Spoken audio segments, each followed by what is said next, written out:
और दिल्ली से इस वक्त की बड़ी खबर आपको बता दें कि दिल्ली का मोस्ट वांटेड अपराधी नीरज भवाना गिरफ्तार कर लिया गया है। स्पेशल सेल में most wanted gangster Neeraj Bawana Delhi police की गिरफ्त में आया। इस most wanted gangster Neeraj Bawana को पकड़कर दिल्ली पुलिस ने एक अहम कामयाबी हासिल की है। अब जैसे कि हमने आपको पहले ही बताया कुख्यात अपराधी नीरज भवाना के बारे में, तो भाई लोग ट्रेलर में ही तुम लोग समझ ही गए होंगे कि आज से 7-8 साल पहले राजधानी के इस मॉन्स्टर को पकड़ना पुलिस वालों के लिए कितना अहम था। और ये वही नीरज भवाना है जो आज दिल्ली के हाई रिस्क होने वाली तिहाड़ जेल में बंद है। ये वही नीरज भवाना है जिसके गुर्गे सिद्धू मूसेवाले की मौत का बदला लेने का ऐलान करते हैं। आज से 10 साल पहले एशिया की सबसे बड़ी तिहाड़ जेल से वो बाहर आया था और कुछ दिनों बाद उसे तिहाड़ लौटना था, लेकिन वो आया नहीं और पुलिस परेशान हो गई क्योंकि पुलिस को शक था कि अगर ये लौटा नहीं तो मानो दिल्ली में अलीक चिलक हो जाएगी। उसके बाद शुरू होता है लुक्का छुपी वाला खेल।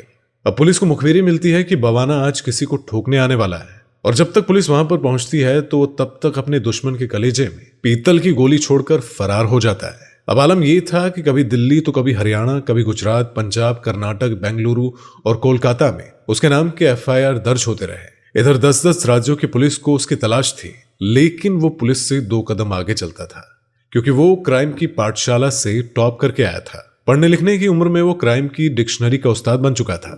उस्ताद बनते ही वो बना गुक्की, गुक्की से बना गैम्बलर और गैम्बलर से बन गया गैंगस्टर, और जिसके माथे 100 से ज्यादा धब्बे लग चुके थे क्योंकि उसे बनना था राजधानी का डॉन।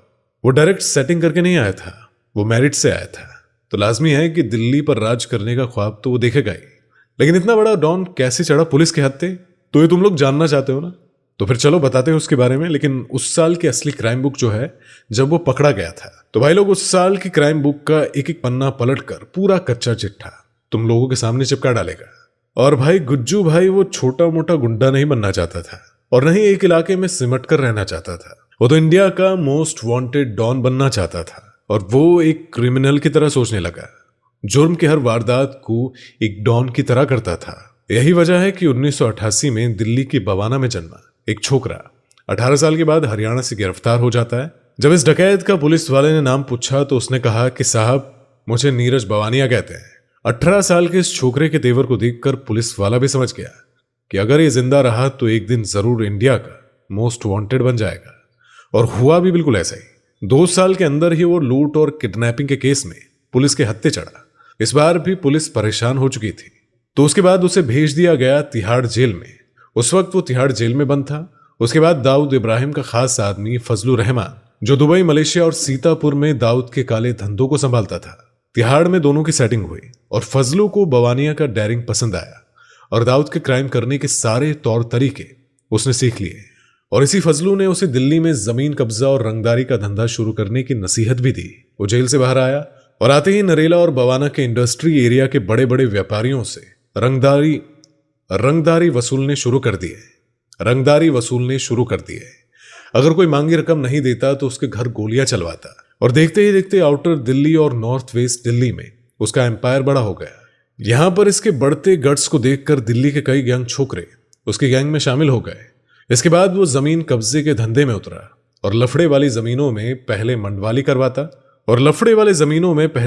करवाता और फिर उसी जमीन पर कब्जा कर लेता। और इधर दिल्ली पुलिस बवानी के कारनामों से परेशान हो चुकी थी। इसके चलते ही महीने में उसके बहुत सारे साथी को उठा लिया गया और बाद में नीरज भवाना को भी तिहाड़ में भेज दिया गया। लेकिन साल 2013 में वो बाहर आया और बाहर आते ही पैरोल जमकर कल्टी मारी, कोलकाता को अपना अड्डा बनाया और फिर जो उसने तांडव मचाया, दिल्ली से लेकर कोलकाता तक की पुलिस परेशान हो गई। यहां से 10-10 राज्यों की पुलिस उसके पीछे लगी। उधर दिल्ली पुलिस उसके गुनाहों की लिस्ट तैयार कर चुकी थी और उस लिस्ट में 100 से ज्यादा जुर्म के काले कारनामे थे। तो दिल्ली पुलिस ने बवानिया को दिल्ली का मोस्ट वांटेड क्रिमिनल घोषित कर दिया था और उसके मत्थे 2 लाख का इनाम भी ठोक दिया था।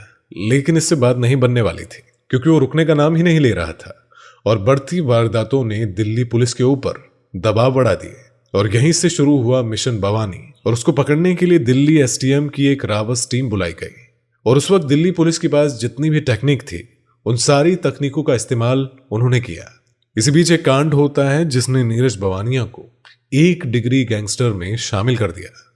दरअसल दिसंबर 2014 में यूपी के कुख्यात गैंगस्टर अमित भुराक की बागपत कोर्ट में पेशी थी, लेकिन कोर्ट पहुंचने से पहले ही नीरज भवानिया और सुनील राठी गैंग ने हथियारों से लैस पुलिस काफिले पर धावा बोल दिया और भुरा को छुड़ा लिया। अब ये कांड हुआ तो कई राज्यों की पुलिस भी दिल्ली पुलिस की मदद में आ गई। इधर दिल्ली पुलिस ने दिल्ली से लेकर कोलकाता तक अपने मुखबिरों को एक्टिव कर दिया था। यह साल था 2015 का अप्रैल का महीना, और तभी देर रात दिल्ली पुलिस के सर्विलांस रूम में फोन की घंटी बजती है। फोन रखते ही दिल्ली पुलिस के खेमे में देर रात हड़कंप मच गया। फोन में दी गई जानकारी दिल्ली पुलिस के बड़े बड़े अफसरों को दी गई, और वो जानकारी पता है क्या थी? वो फोन करने वाला दिल्ली पुलिस का मुखबिर था।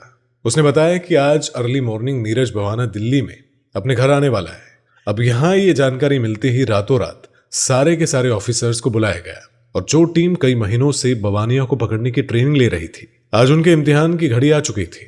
समय था 3:40 का, दिल्ली का मुंडका एरिया। अंधेरी रात में दिल्ली पुलिस के जवान घात लगाए बैठे थे, और कहते हैं कि उस दिन अचानक जैसे ही 3:45 हुआ तो उसके बाद नीरज भवाना की कार दिखी, और उसके साथ उसका जिगरी दोस्त मोहम्मद राशिद भी था। जब नीरज भवानिया ने दिल्ली पुलिस को देखा तो उसने पुलिस पर गोलियां बरसाना शुरू कर दी, लेकिन पुलिस आज अलग ही मूड में थी। उसे मारना तो नहीं चाहती थी, और चंद ही मिनटों में वो पुलिस के हत्थे चढ़ा। और सुबह सुबह अखिल हिंदुस्तान में खबर सुनने को मिली कि दिल्ली का मोस्ट वांटेड नीरज भवानिया पकड़ा जा चुका है, और उसके बाद से लेकर अभी तक वो तिहाड़ जेल में बंद है। तो भाई लोगों, ये थी नीरज भवानिया की अरेस्ट होने की कहानी। आपको वीडियो पसंद आई हो तो इस वीडियो को लाइक करें और हमारे चैनल को सब्सक्राइब करें। मिलेंगे आपसे एक और नई वीडियो में, तब तक के लिए अपना ख्याल रखें।